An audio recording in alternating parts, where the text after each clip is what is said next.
Meet the future of the Broncos quarterback room, 6'1" Jackson Taylor from Thousand Oaks High School. Taylor is touted as one of the top quarterbacks the school has seen in many years, and the Southern California product has been sold on Boise State since day one. We sat with the coaches and they constantly talked about how, everything is earned, they're very process driven, and that everything they do the best of their ability, and they do it, they have this blue collar mindset that they talk about. We go in the weight room and we go watch practice, and you see how every single one of the players is completely bought into that. Boise State and head coach Spencer Danielson stand by a motto: nothing is given, everything is earned. The premise that essentially eliminates entitlement and breeds the blue-collar mentality that the city thrives on. Jackson echoes this sentiment, one of the many reasons why Taylor is a great fit for this program.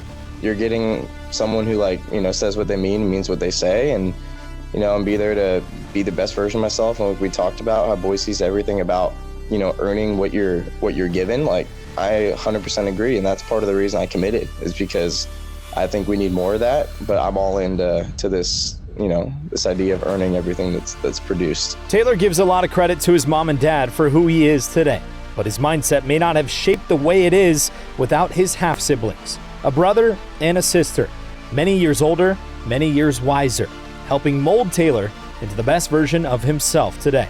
My brother, who played really high-level basketball in high school and then opted not to go in college, but he's the one who taught me everything about discipline, because he lived it himself. And it's easy to be taught something from your parents, but then when you kind of get to see someone who you maybe relate with a little bit more, in terms of having your brother there, having that as an example for me growing up was that was huge. My sister now is basically she's 33, and she's kind of a mother figure to me. When my mom is her own version of it, my sister's her own version of it, and she cares for me just as much as my mom does and looks out for me the same way.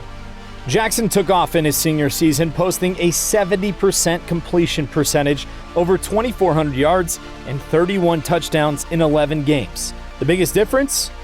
He found his why he plays football, and he fell in love with the preparation. My completion percentage is 10% higher than it's ever been, and we're throwing for more yards and touchdowns, and you see how the results start to get put to the table once you really find a groove and find something that's thorough but also easy to replicate. Taylor is officially committed to the best recruiting class this university has ever seen, and has an expectation to do big things on the blue. With the mindset he has at his young age, sky's the limit for BSU's future quarterback.